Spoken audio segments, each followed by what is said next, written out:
ඉගෙනීමට උනන්දුවක් දක්වන ඔබ සෑම සාදරයෙන් පිළිගන්නවා. අද මේ වීඩියෝ එකකින් අපි කතා කරන්න යන්නේ මේ පවර් කියන එක. පවර් කියන ලෙසන් එක තමයි අපි කතා කරන්න යන්නේ. එතකොට අපි බලමු මේ පවර් කියන්නේ මොකක්ද කියලා. අපි පවර් එක කියලා කියන්නේ යම් කිසි කෙනෙක්ට තියෙන හැකියාවක් තව කෙනෙක්ගේ behavior වෙනස් කරන්න. The capability of someone to influence the behavior of another. තව කෙනෙක්ගේ behavior එකට බලපෑම් කරන්න තියෙන හැකියාව අපි හඳුන්වනවා power එක කියලා. එතකොට මේ power එක තීරණය වෙන්නේ එහෙම නැත්නම් power එක base වෙන්නේ dependency එක මත.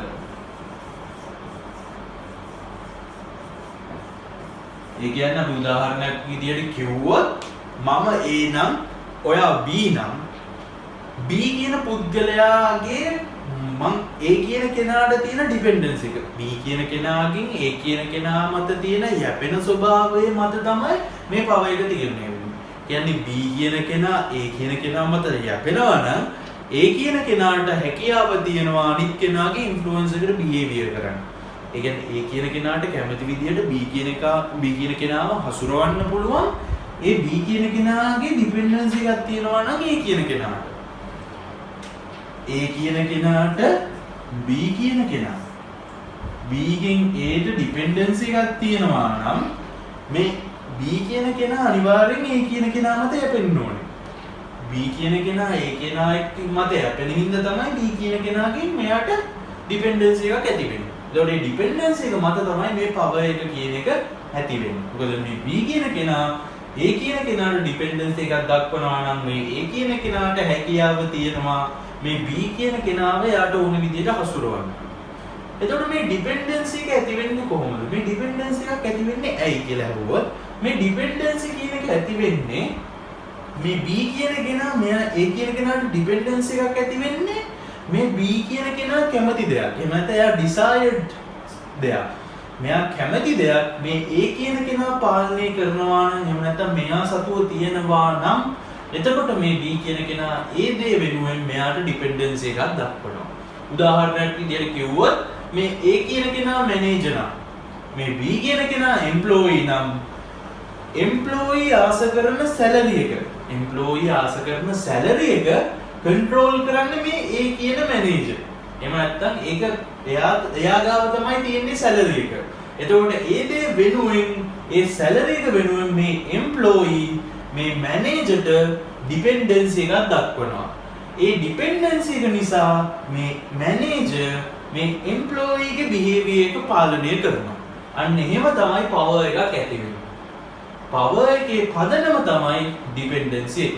එතකොට මෙයා මේ B කියන කෙනා කැමති දේ A කියන කෙනා ගැන A කියන කෙනා ළඟ තියෙනවනේ. අන්නේ A කියන කෙනා ළඟ තියෙන මේ B කියන කෙනා කැමති දෙයට තියෙන කැමැත්ත මත මේ ඩිපෙන්ඩන්සි එක වෙනස් වෙනවා. ඒ කියන්නේ අපි හිතමු එම්ප්ලොයීගේ සැලරි එකට එම්ප්ලොයී දක්වන ආසාව වැඩි නම් නැත්නම් එම්ප්ලොයීට සැලරි එක වැදගත් නම් එතකොට මේ ඩිපෙන්ඩන්සි එක වැඩි වෙනවා. එම්ප්ලොයීට මේ සැලරි එකට දක්වන ආසාව අඩු නම් එතකොට මේ ඩිපෙන්ඩන්සි එක අඩු වෙනවා. ඒ කියන්නේ මට මේ සැලරි එක වැඩක් නැහැ කියලා දමල ගහලා යන්න පුළුවන් නම් මම මේ A කියන කෙනාට ඩිපෙන්ඩ් වෙවි ඉන්නේ නැහැ. මම ඒක දමල ගහලා යනවා. හැබැයි මට එහෙම දමල ගහලා යන්න හැකියාවක් නැත්නම් මට මේ A කියන කෙනා මත ඩිපෙන්ඩ් වෙන්න වෙනවා කැමති වුණත් නැතත්. එතකොට ඩිපෙන්ඩන්සි එකක් ඇති වෙච්ච ගමන් A කියන කෙනාට නිකම්ම පවර් එකක් ඇති වෙනවා මේ B කියන කෙනාව පාලනය කරන්න. ඒක තමයි පවර් කියලා කියන්නේ. අපි ගිහිල්ලා බලමු ඊළඟට අපිට මොනවද කතා කරන්න තියෙන්නේ කියලා. හරි. අපිට ඊළඟට කතා කරන්න තියෙන්නේ මේ පවර් කියන එකයි ලීඩර්ෂිප් එකයි අතර තියෙන සම්බන්ධය එහෙම නැත්නම් වෙනස්කම් ගැන. එතකොට මේ ලීඩර්ෂිප් and පවර් කියන දෙක ගැන කතා කරොත් ලීඩර්ෂිප් කියන එකේදී පවර් එක යූස් වෙනවා. ඒ කියන්නේ ලීඩර්ෂිප් එකේදී පවර් කියන එක යූස් කරනවා ගෝල් ඇචීව් කරගන්න බේස් එකක් විදියට. එහෙම නැත්නම් මෙතඩ් එකක් විදියට. නමුත් ලීඩර්ෂිප් කියන්නේ සම්පූර්ණයෙන්ම පවර් එකම විතරක් නෙමෙයි. පවර් එකට වඩා එහා ගිය දෙයක් තමයි අපි ලීඩර්ෂිප් කියලා කියන්නේ. ලීඩර්ෂිප් එකේදී ගෝල් ඇචීව් කරගන්න යූස් කරන දෙයක් තමයි. එහෙම නැත්නම් මෙතඩ් එකක් විදියට යූස් කරන දෙයක් තමයි පවර් එක කියන්නේ. නමුත් power එකම නෙමෙයි leadership එක. leadership එක කියන්නේ power එකට වඩා එහා ගිය දෙයක්. එතකොට අපි කතා කරනොත් මේ leadership එකයි power කියන එකයි අතර තියෙන වෙනස්කම් ගැන අපිට ප්‍රධාන වශයෙන් වෙනස්කම් තුනක් දක්වන්න පුළුවන්. පළවෙනි එක තමයි goal compatibility කියන්නේ.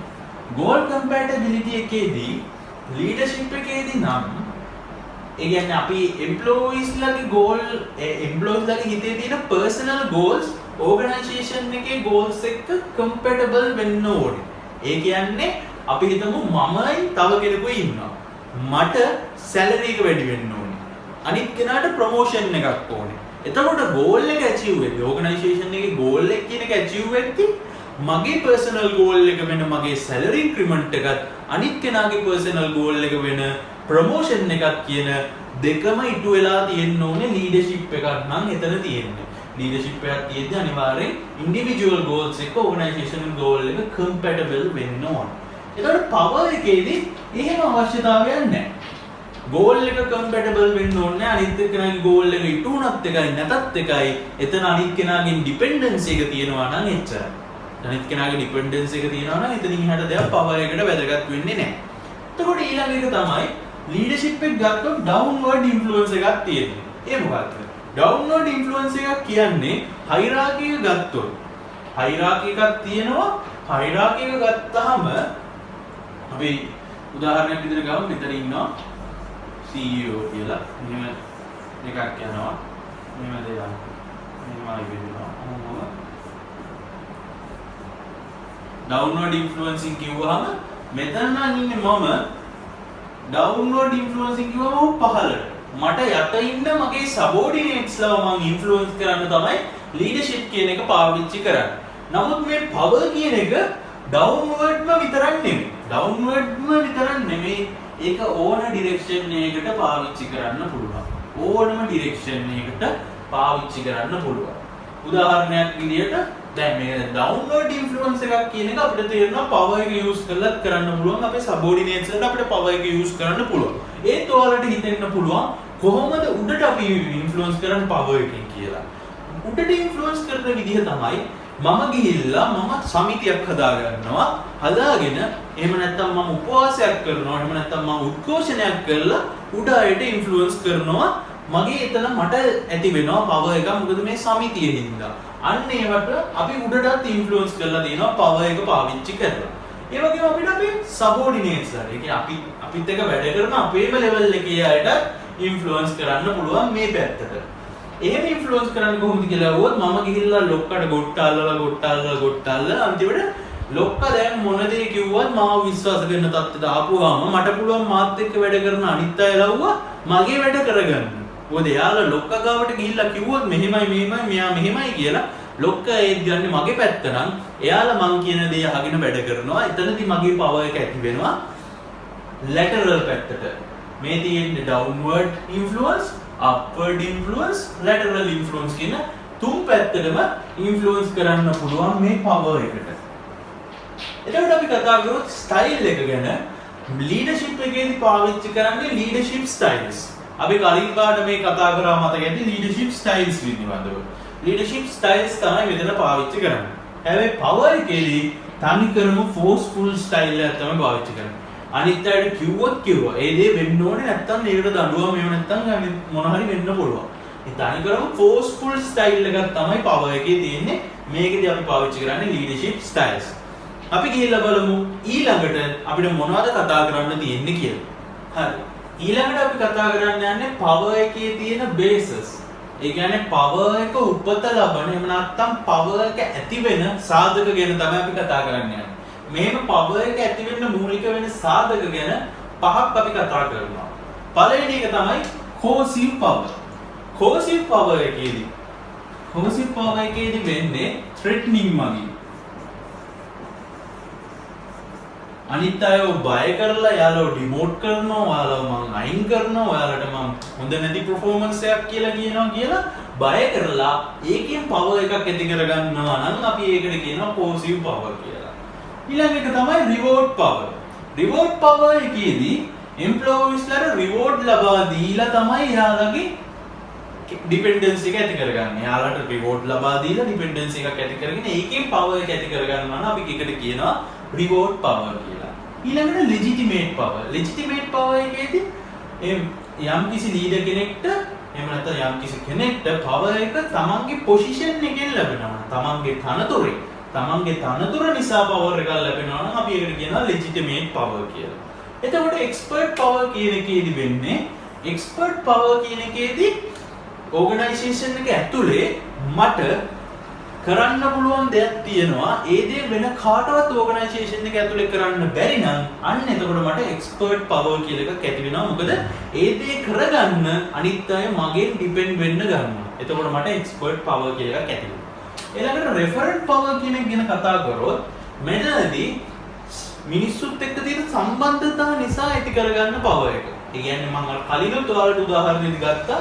මම ගිහලා මැනේජර්ත් එක්ක හොඳ සම්බන්ධතාවක් ගොඩනගාගෙන ඒක නිසා මම අනිත් අයට ඉන්ෆ්ලුවන්ස් කරන පවර් එකක් ගොඩනගා ගත්තොත් අන්න එතකොට අපි කියනවා ඒකට රෙෆරන්ට් පවර් කියලා. ඒක හොඳ පැත්තට වෙන්න පුළුවන් නරක පැත්තට වෙන්නත් පුළුවන්. එහෙම නැතුව අපි හිතමු අපි ටීම් එකක වැඩ කරනවා. ටීම් එකේ මෙම්බර්ස්ලත් එක්ක මට හොඳ සම්බන්ධතාවක් තියෙන හින්දා එයාලා මං කියන දේ කරනවා නම් අන්න එතකොටත් රෙෆරන්ට් පවර් එක තමයි ඇති වෙන්නේ. මේ තුන අපි ගත්තොත් මේ තුනට අපි කියනවා ෆෝමල් පවර්. ෆෝමල් සෝසස් වලින් එන පවර්ස් කියලා. මේ දෙක ගත්තොත් අපි කියනවා එකට personal sources වලින් එන powers කියලා.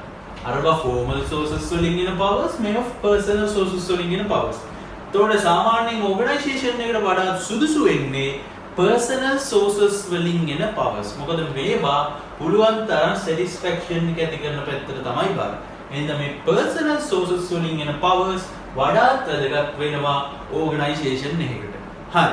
අපි ගිහිල්ලා බලමු ඊළඟට අපිට මොකක්ද කතා කරන්න තියෙන්නේ කියලා. හරි. අපිට ඊළඟට කතා කරන්න තියෙන්නේ general dependency postulate කියන theory එක ගැන. මේක theory එකක්.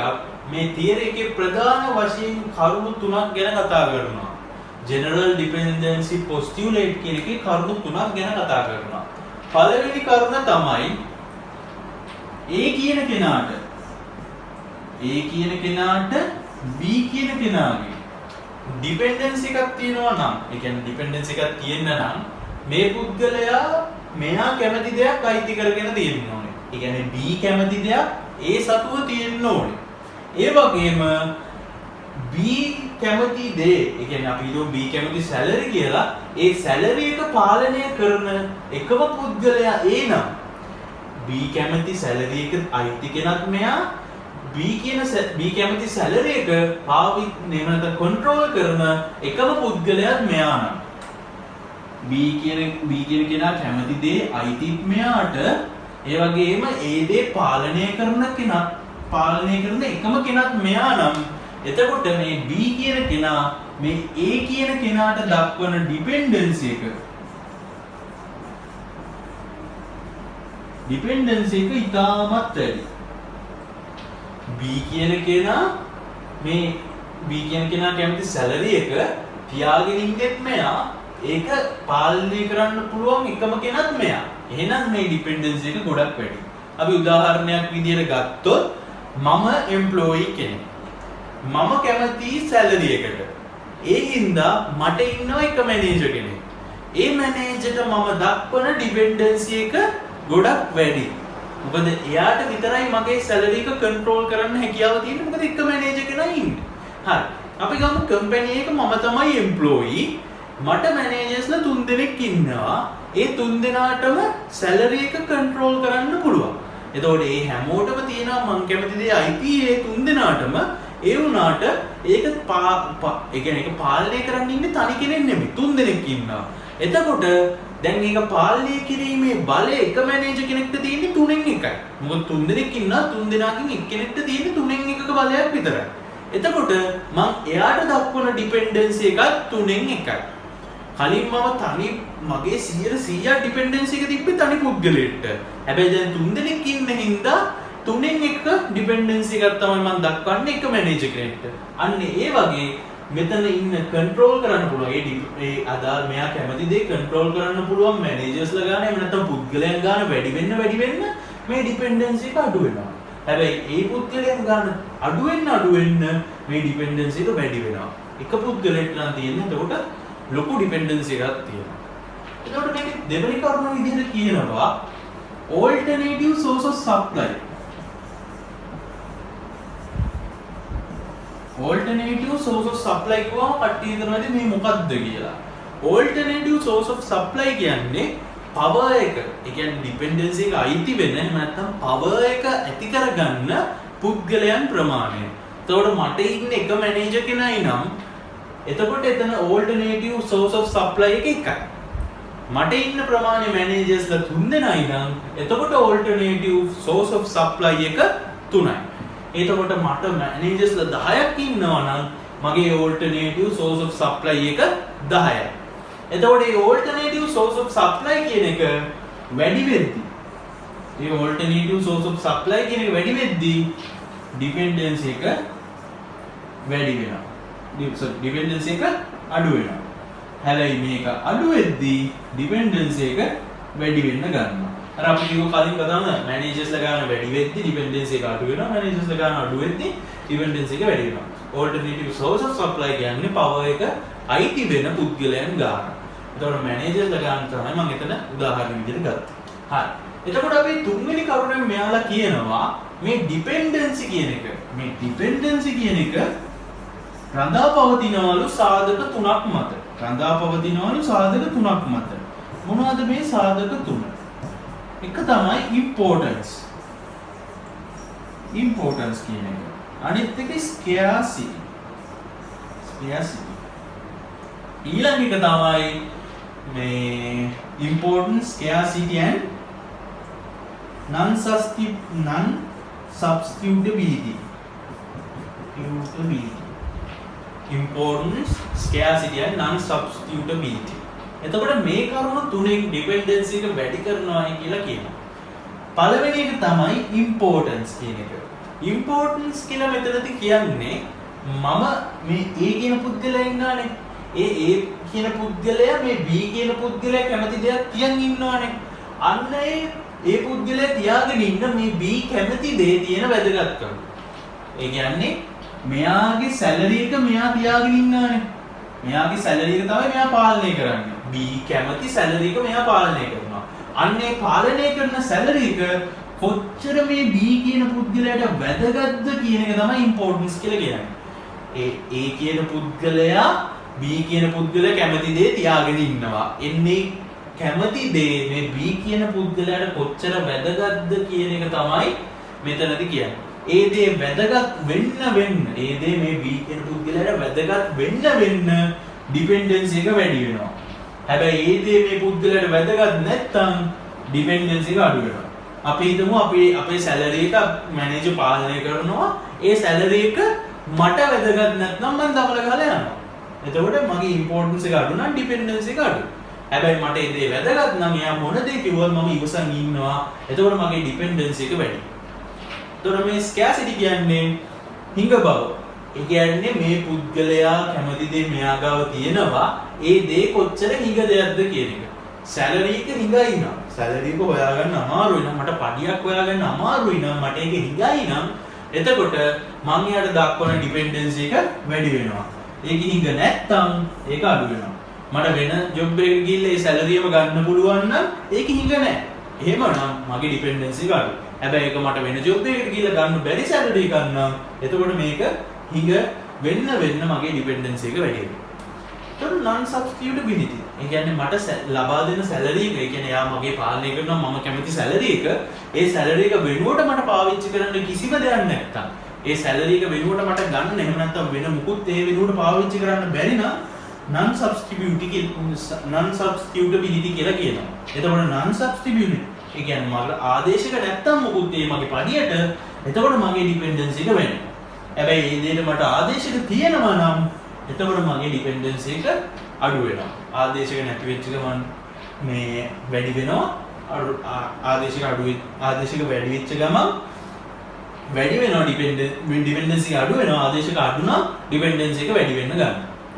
එහෙම තමයි මේ දෙකේ මේ general dependency postulate එකෙන් කියන්නේ. එතකොට අපි ගිහිල්ලා බලමු ඊළඟට අපිට මොනවද කතා කරන්න තියෙන්නේ කියලා. හරි.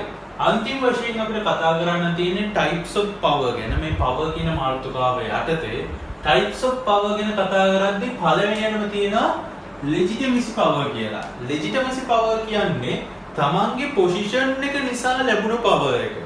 කෙනෙක් දරන position එකේ එහෙම නැත්නම් තනතුර මත ලැබෙන power එක අපි හඳුන්වනවා legitimacy power එක කියලා. එතකොට මේ rational persuasion කියලා කියන්නේ යම් කිසි කෙනෙක්ට හැකියාවක් තියෙනවා නම් logics evidence වගේ දේවල් use කරලා තීරණ ගන්න අන්න ඒ වගේ දෙයක් නිසා එයාට ඇතිවෙන power එක. ඒ කියන්නේ අපි දුමු A කියලායි B කියලායි පුද්ගලයෝ දෙන්නෙක් ඉන්නවා. A කියන පුද්ගලයා ඇවිල්ලා මට කේලමක් කියනවා B කියන පුද්ගලයා ගැන. එතකොට මම එවිඩන්ස් වගේ දේවල් පාවිච්චි කරලා ඒ ගැන හොයලා බලලා කටයුතු කරද්දී අර B කියන පුද්ගලයාගෙන් මා කෙරේ කැමැත්තක් ඩිපෙන්ඩන්සි එකක් ඇති වෙනවා. එතකොට එයා කෙරේ මට පවර් එකක් ඇති වෙනවා. ඒ මම එවිඩන්ස් ලොජික් කියන දේ පාවිච්චි කරපු හින්දා. එතකොට ඒක අපි හඳුන්වනවා රැෂනල් පර්සුවේෂන් පවර් කියලා. එතකොට අපි ඊළඟට කතා කරොත් මේ ඉන්ස්පයිරල් නීඩ්ස් එහෙම නැත්නම් ඉන්ස්පයිරල් අපීල්ස් කියන එක. ඉන්ස්පයිරල් අපීල්ස් කියන එකේදී වෙන්නේ මම අනිත් අයගේ ඉමෝෂන්ස් වලට ගරු කරලා එයාලගේ ඉමෝෂන්ස් වලට තැනක් දෙනවා නම් එතකොට මට ඇති වෙන ඩිපෙන්ඩන්සි එක අපි හඳුන්වන්නේ ඉන්ස්පයිරල් අපීල් කියලා. එතකොට මේකෙදි අපි ඊළඟට තියෙන කන්සල්ටේෂන් පවර් කියන්නේ එතනදී අපි අනිත් අයව එයාලගේ සජෙෂන්ස් අරගෙන එයාලව ඩිසිෂන් මේකින් එකකට සම්බන්ධ කර ගැනීම නිසා එයාලගේ මට ඇති වෙන ඩිපෙන්ඩන්සි එකෙන් මට ඇති වෙන පවර් එක තමයි මෙතන කන්සල්ටේෂන් පවර් කියන්නේ පාටිසිපේෂන් එක හරහා ඇති කරගන්න පවර් එක.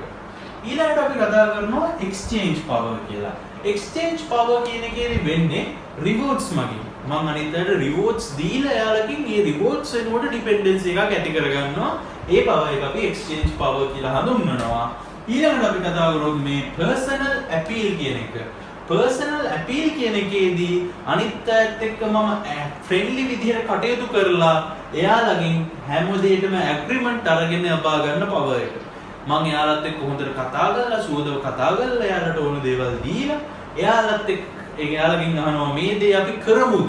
මෙහෙම අපි කරමුද කියලා එයාලගෙන් ඇග්‍රීමන්ට් එක ලබා ගන්නවා ඒ දෙයට. අන්න එහෙම ලබා ගන්න පවර් එක අපි හඳුන්වනවා පර්සනල් අපීල් කියලා. ඊළඟට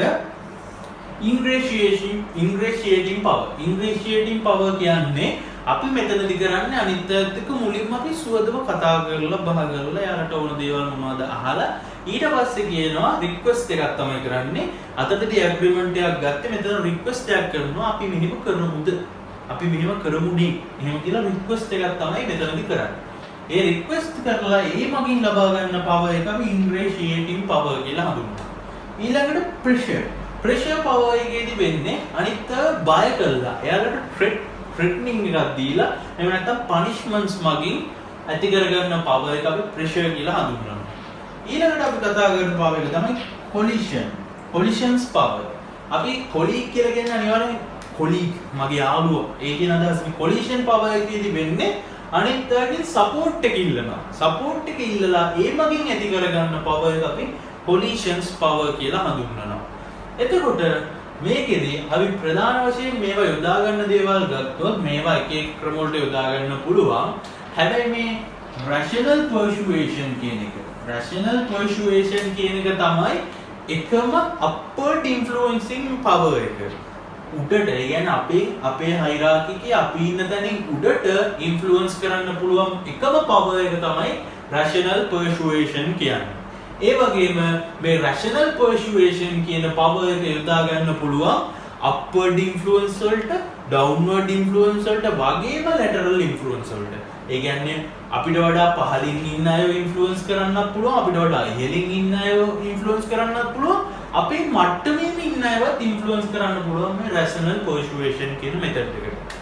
එතකොට මේ pressure කියන method එක ගත්තොත් මේ pressure කියන method එක යොදා ගන්න පුළුවන් downward influence වලට විතරයි. පහළට විතරයි influence කරන්න පුළුවන් pressure method එකේදී උඩට වගේම lateral එකට යොදා ගන්න බෑ. එතකොට පළවෙනියට තියෙන මේ ටික rational persuasion, inspiral appeal වගේම consultation කියන තුන වඩාත්ම සුදුසුයි යොදා ගන්නවා නම් මොකද ඒව සැටිස්ෆැක්ෂන් එකක් තමයි ඇති කරගන්නේ. ඒ වගේම අපි ඒව හඳුන්වනවා. ඒ තුන අපිට හඳුන්වන්න පුළුවන් soft tactics කියලා. අනිත් ඒවා අපි සාමාන්‍යයෙන් සලකන්නේ hard tactics මේ වගේ ඒවා අපි hard tactics විදිහට තමයි යොදාගන්නේ. මේ විදිහට තමයි හඳුන්වන්නේ hard tactics කියලා. එතකොට සාමාන්‍යයෙන් කියනවා මේ soft tactics යොදා ගන්න එක වඩා සුදුසුයි කියලා ඕගනයිසේෂන් එකේ කටයුතු වලට. ඒ වගේම ඕන වෙලාවක අපි කාවර ඉන්ෆ්ලුවන්ස් කරනවා නම් මුලින්ම soft tactics යොදාගෙන බලන්න ඕනේ. හැම වෙලේම soft tactics මුලින්ම යොදා ගන්න ඕනේ.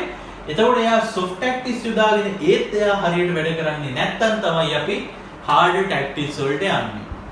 එතකොට සමහර පුද්ගලයෝ ඉන්නවා යාලා soft tactics වලට කැමති, සමහර පුද්ගලයෝ ඉන්නවා යාලා hard tactics වලට කැමති. soft tactics වලට කැමති කෙනෙක්ට hard tactics දුන්නොත් එයා demotivated වෙනවා. ඒ වගේම hard tactics වලට කැමති කෙනෙක්ට soft tactics දුන්නොත් එයා demotivated වෙනවා. ඒ හින්දා ඒක හරියට පුද්ගලයාට මෙන්ම අවස්ථාවට ගැලපෙන පරිදි තෝරගන්න ඕනේ power method එක. එතකොට සාමාන්‍යයෙන් මේ soft tactics වලට කැමති අය මේ soft tactics වලට කැමති පුද්ගලයෝ සාමාන්‍යයෙන් ගත්තොත් එයාලා reflective ඒ වගේම intrinsically motivated අය. එයාලා reflective වගේම intrinsically motivated කට්ටිය. reflective කියන්නේ එයාලා පොඩි දෙයක් වුණත් ඒකට reflect කරන්න බලන් ඉන්නවා. එහෙම අය වගේම internally motivated අය. එයාලම motivated වෙච්ච අය. එහෙම කෙනෙක්ට වැළපෙන්නේ මේ soft tactics තමයි. මොකද එයාලට අපි දඬුවම් දෙන්න වගේ බයින්න වගේ ගියොත් එයාලා කෙලින්ම demotivate වෙන වෙන්නේ වැඩි. එතකොට hard tactics වලට කැමති අය ගත්තොත් එයාලා action oriented කට්ටිය. ඒ වගේම එයාලා extrinsically motivated. action oriented කියන්නේ එයාලගේ emotion ගැන හිතන්නේ නැහැ. එයාලා කරන වැඩේ ගැන විතරයි හිතන්නේ. එතකොට එහෙම අයට අපි soft skills මේ soft tactics දීලා වැඩක් නැහැ. එයාලට hard tactics තමයි දෙන්න ඕනේ. ඒ වගේම එයාලා එළියෙන් තමයි motivate වෙන්නේ. ඇතුලෙන් motivate වෙලා නැහැ. එහෙනම් එයාලට බැන්නයි කියලා ගානක් නැහැ. එයාලා එළියෙන් motivate වෙන්නේ ඉඳලා. ඒ වගේ තමයි මේ types of power ගැන අපිට කතා කරන්න තියෙන දේවල් ටික. ඔතනින් power කියන මාතෘකාව ඉවරයි. එතකොට අපි අද වීඩියෝ එක මෙතනින් නවත්තනවා. ඊළඟ වීඩියෝ එකකින් අපි ආයි හම්බ වෙමු. Thank you.